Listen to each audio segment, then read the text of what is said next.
सर्व मंगल मांगल्ये शिवे सर्वार्थ साधिके शरण्ये त्र्यंबके गौरी नारायणी नमोस्तुते। नमस्कार मंडळी, नवरात्रीच्या खूप खूप शुभेच्छा। कसे आहात सगळे? हसताय ना? मी तुमची लाडकी रक्षिता आणि तुम्हा सर्वांचं स्वागत आहे। आज आहे घटस्थापना।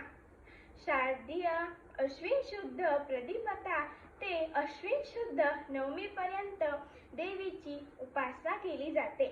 त्यानंतर अश्विन शुद्ध दशमीला विजयादशमी म्हणजे दसरा साजरा केला जातो।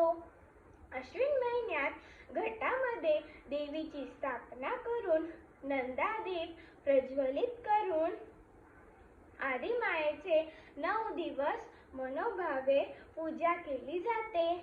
या 9 दिवसात गरबा व दांडिया खेळला जातो।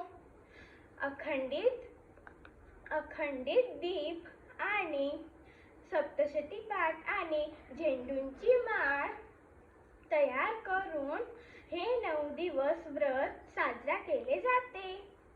शेवटच्या दिवशी म्हणजे दसऱ्याला सर्व शस्त्रांची पूजा करून आपट्याची पाने एकमेकांना वाटली जातात। चला तर मग मंडळी, पुन्हा भेटूया। तोपर्यंत तुम्ही लाईक आणि सबस्क्राईब करायला विसरू नका।